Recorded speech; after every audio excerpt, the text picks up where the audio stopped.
"I can fix this," said the homeless man, and did what the millionaire had been unable to do for years. Sometimes genius comes in the most unexpected package, in the form of a homeless man who shows up in the office of a billionaire with a solution to a problem that could bankrupt an aircraft manufacturing empire. This is the story of how a brilliant engineer lost everything due to a setup and betrayal, lived under a bridge in Lagos for years, but managed to rise from the very bottom and become a legend about love that heals even the deepest wounds, and about how the past never lets go, even when it seems that you have finally won. Before we begin the story, write in the comments what part of the world you are watching from today. The alarm in the Mission Control Center had been ringing for 36 hours straight, when a ragged man with wild eyes and disheveled hair burst into the office of the director of the aircraft manufacturing company Aerospace AC. Quote, "Stop," the security guard shouted, rushing after him. "How did you get here?" "I can fix that," the stranger said hoarsely, pointing to the huge screen where emergency signals from 3 continents flashed like red dots. "Your planes aren't going down because of pilot error. It's a system error." Quote, Johnson Uche, the 40-year-old billionaire owner of the company, looked up from his paperwork and met the man who'd just entered. A man in his 50s stood before him, dressed in dirty, torn clothes and smelling of the street and despair. But there was a fire in his eyes that Johnson recognized in his best engineers. "Who are you?" he asked. "Williams Andrew," the man replied. "And you have a problem with the angle of attack sensor on your AC 847. Johnson froze. Only 7 people in the company knew that information. The top engineering staff, who had spent the past 48 hours trying unsuccessfully to find the cause of 3 plane crashes on different continents, 163 dead, billions of dollars in claims, and the threat of bankruptcy for one of Africa's largest aircraft manufacturers. "David," he turned to the security guard. "Leave us alone." "But, sir, this man, leave us," Johnson repeated more firmly. When the door closed, the director pointed to the chair opposite his desk. Quote, "Sit down and explain how you know about AC 847. "I read about the crashes in the papers," Williams said, but he didn't sit down. He walked over to the wall where the plane's blueprints hung. Quote, 3 crashes in a week, same scenario. The plane suddenly nosedives. The pilots try to raise the nose, but the controls don't respond. Minutes later, it's a disaster. Our engineers have been working on it around the clock and finding nothing because they're looking in the wrong place." Williams picked up a marker from his desk and walked over to the whiteboard. With a few quick lines, he drew a diagram of the plane's control system. "Look," he said, pointing to one of the components. "The angle of attack sensor is here. As the plane climbs, it signals the autopilot. The autopilot analyzes the data and adjusts the plane's attitude. All our engineers know that," Johnson noted. "But they don't know this." Williams added a few more lines. "At a certain frequency of engine vibration, the sensor starts giving false readings. It thinks the plane is pitching its nose up too high and tells the autopilot to lower it. So what? The autopilot is pushing the nose down too hard. The pilots see the plane is diving and try to lift it up manually. It's a tug of war between man and machine. Guess who wins?" Johnson felt his back go cold. This homeless guy explained in 5 minutes what their team of 20 engineers had been trying to figure out for 2 days. "If you're right, how do you fix it?" 3 ways. Williams turned to the board and began to draw. The first is a software filter that suppresses noise from the sensor at certain frequencies. The second is to cross-check the data from other sensors. The third is to change the autopilot algorithm so that it reacts more gently. This can be done quickly, in 4 hours, if your programmers are not completely hopeless. At that moment, the door swung open and Tony Obina, the company's chief engineer, ran into the office. He was excited and did not immediately notice the stranger. "Johnson, we have a disaster. The 4th plane lost control over the Atlantic. The crew reports the same. Sudden dive. Autopilot failure." "Tony," Johnson interrupted him. "Meet Williams Andrew. He knows what the problem is." Abina noticed the ragged stranger for the first time and grimaced contemptuously. "What kind of clown is this, Johnson? We have a critical situation, and you are having fun with tramps. This clown found the cause of accidents in 5 minutes. Nonsense," Abina exploded. "I have been working in aviation for 30 years, I have a doctorate in technical sciences, and some ragged guy from the street will teach me." "Tony," Williams said calmly, "and have you checked the interaction of the angle of attack sensor with the vibration suppression system?" The chief engineer fell silent. This question was too specific for a random person from the street. "How do you know this?" he asked suspiciously. "From the same book where it is written that the resonant frequency of your sensor coincides with the engine vibration frequency at an altitude of 9,000 meters, Williams answered. Abina turned pale. This data was strictly classified and was only in the company's technical documentation. "Tony," Johnson said, "gather the entire engineering group immediately. We are checking Mr. Andrews' version." But Johnson immediately. "We have no time for ambitions. Every minute can cost hundreds of lives." An hour later, the entire technical elite of aerospace had gathered in the main conference room. 20 of the best engineers, programmers and designers looked at Williams with bewilderment and skepticism. "Gentlemen," Johnson addressed them, "this is Williams Andrew. He assumes that he knows the cause of our aircraft accidents. Please listen to him carefully." Williams walked up to the board and began to explain. At first, the room buzzed with disgruntled remarks, but gradually silence fell. What he was saying was logical, reasonable, and frighteningly plausible. "So," he finished after half an hour, "I propose that we first test my theory in a simulator. If I'm right, then under certain flight conditions the system will behave exactly as I described." "This is madness," Bina muttered. "We've spent thousands of hours analyzing and have not found a cause," Johnson interrupted. "Let's run the simulation immediately." The technical team spent the next 2 hours setting up a computer model of the flight. Williams sat in a corner, silently watching the work. From time to time, he made comments that made the engineers stop and rethink their actions. "Launch," the lead programmer announced. A 3D model of the Arizona 847 plane appeared on the huge screen. The virtual airliner was taking off from Murtala Muhammad Airport in Lagos and gaining altitude over the Atlantic Ocean. "Altitude 8,000 meters, the operator commented. "All systems are functioning normally." 9,000, he continued. It begins suddenly, the virtual plane tilted sharply downward. The instrument needles began to dart, red warnings began to flash on the screen. "Autopilot gives the command to descend," the programmer shouted. The angle of attack sensor showed a critical nose-up attitude. "And the real angle of attack?" Williams asked. "Normal, the sensor is lying." Quote.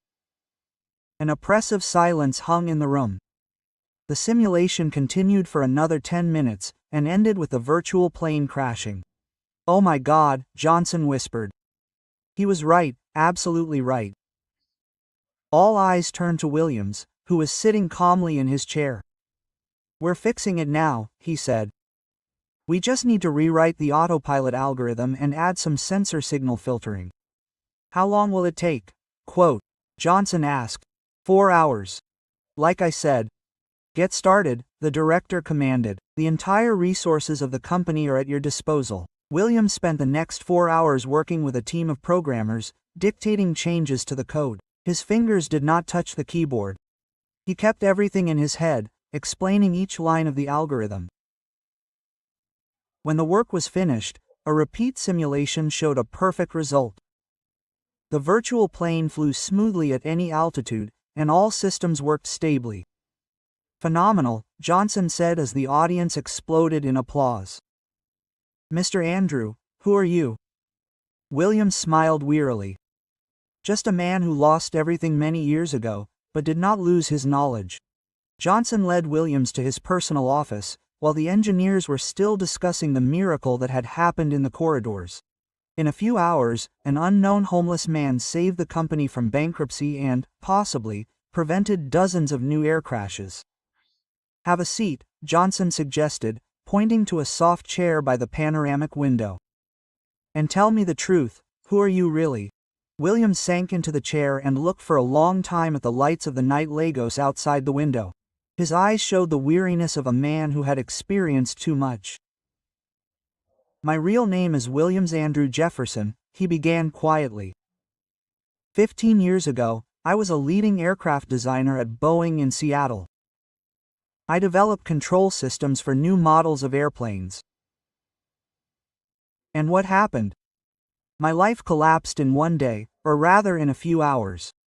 Williams stood up and went to the window, as if it was easier for him to speak without looking at the interlocutor. I had a family, a wife, Belinda Posca, and 2 sons, James and Robert. We lived in a large house in an upscale area. The children went to a private school, and my wife was involved in charity work, a typical American family of a successful engineer. Sounds like an idol. So I thought until I began to notice oddities in my wife's behavior. Late returns home, mysterious calls that she interrupted when I entered the room. Did you suspect infidelity? I suspected it and decided to check. I hired a private detective, who confirmed my worst fears. Belinda had been dating a colleague of mine at work for over a year. Williams returned to his chair, but he didn't sit down, he continued to stand. But that wasn't the worst thing. The detective gave me other information. The results of the DNA tests I'd secretly ordered. It turned out that neither James nor Robert were my biological children. My God, can you imagine? I spent 15 years raising other people's children, thinking that they were my sons, loving them, caring for them, making plans for their future. And they weren't even mine. And what did you do? I filed for divorce. Demanded a division of property and an end to alimony payments. Belinda, of course, denied everything. She said that the tests were faked, that I was crazy with jealousy. Johnson poured 2 glasses of whiskey and handed one to Williams. Go on. The divorce was scandalous. The media picked up on the story. A successful engineer accuses his wife of cheating on him and refuses to support children who turned out to be not his. I was portrayed as a cruel monster who abandons his family in difficult times. And how did the company's management react? At first, nothing. Divorce is a personal matter, but then problems started at work. Someone accidentally found a bag of cocaine in my briefcase. A setup, of course, but it was impossible to prove. I was arrested right in the office in front of all the employees. Shame, dismissal, trial. Although the drugs were clearly planted, there was enough evidence against me, and you were convicted. They gave me 2 years, suspended, but with a lifetime ban on working in the aviation industry, plus deportation. It turned out that there was something wrong with my status. Williams drank the whiskey in one gulp and put the empty glass on the table. 6 months later, I was put on a plane to Lagos.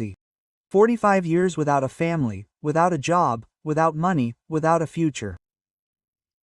The only thing I had left was knowledge and an old book on aerodynamics, which I brought with me. And how did you survive here? How could I? At first I tried to find a job in my specialty, but no one wanted to hire an American engineer without recommendations with a criminal past. Then got by with odd jobs: loader, cleaner, security guard. And then the odd jobs ran out. 5 years ago I found myself on the street, living under a bridge on the 3rd continent, eating whatever I could find or beg for. Johnson could hardly imagine how a person with such an education and experience could end up among the homeless. And all this time you retained your professional knowledge. Every day I read my book, solved technical problems in my head. I followed aviation news in old newspapers that I found in trash bins. Knowledge is the only thing I have left from my previous life. And how did you end up in our company today? I read in the newspaper about a series of air crashes involving your planes. The description of the circumstances seemed familiar to me. I encountered a similar problem back in America, but then they found a solution at the testing stage. And you decided to help? I decided to give it a try. I had nothing but knowledge. And I thought maybe this knowledge would be useful to someone. But how did you get past security? Williams smiled for the first time in the entire conversation. I told the guard that I was the new consultant on aviation systems. He didn't check. Apparently, he decided that all consultants looked like tramps, and burst right into my office. I didn't have time for protocols.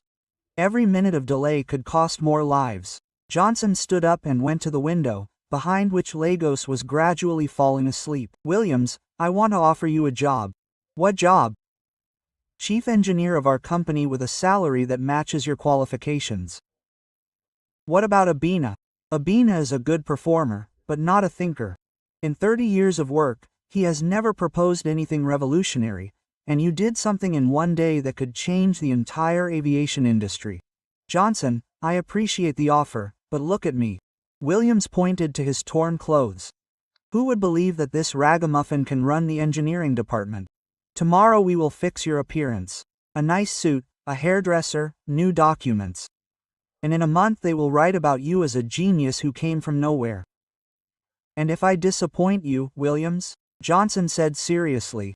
Today you saved my company from collapse. Do you trust yourself as much as I trust you? Williams was silent for a long time, looking at his hands, rough, coarsened by street life, but still capable of solving the most complex engineering problems. Okay, he said finally. I'll try, but on one condition. What is it? If I fail, you will fire me without any sentimentality. I don't want you to keep me around out of pity. Deal? Quote. Johnson extended his hand. Welcome to the team, Chief Engineer Andrew. Williams' transformation from homeless man to respectable engineer took exactly 1 week. Johnson spared no expense. The best tailor in Lagos made him several suits. A stylist tidied up his appearance, and a personal assistant completed all the necessary paperwork. I don't recognize you, Johnson said when Williams appeared in his office on Monday morning. Now you look like a real chief engineer. I feel like an imposter, Williams admitted, straightening his tie. This will pass. Come on, I'll introduce you to the team officially. The reaction of the employees was predictable. A mixture of curiosity, skepticism and poorly concealed discontent. He was especially sensitive to the appointment of Tony Aubin, who was demoted to deputy. Quote, It's unfair, he whispered to his colleagues. 30 years of honest work, and some scoundrel is undermining me. But Williams quickly proved his competence. In his first month on the job, he solved 3 long-standing technical problems that had plagued the company for years. His approach was revolutionary. Instead of complex solutions, he offered elegantly simple ones. Quote, How do you do it? Asked a young engineer, Michael Adalaki, after yet another brilliant solution. Experience, Williams replied, and the understanding that complexity is often an attempt to hide ignorance. The best solutions are always simple. Gradually, the team's attitude towards him changed. Even the most skeptical engineers admitted, the new chief engineer knew his business like no one else. The only exception was Abina, who openly demonstrated hostility towards Williams and tried to undermine his authority at every opportunity. He's become arrogant, Abina said. He thinks that one lucky find makes him a genius. Let's see how long he lasts. But Williams did not pay attention to the intrigues of the former chief engineer. He had more important things to do, and one of them was meeting Juliana Okara. She worked as an accountant in the company's finance department. A modest 28-year-old woman with kind eyes and a gentle character. Their first meeting happened by accident when Williams mixed up the offices. Sorry, he said, looking through the wrong door. I was looking for the planning department. This is the accounting department, Juliana smiled. Planning 1 floor up. Thank you.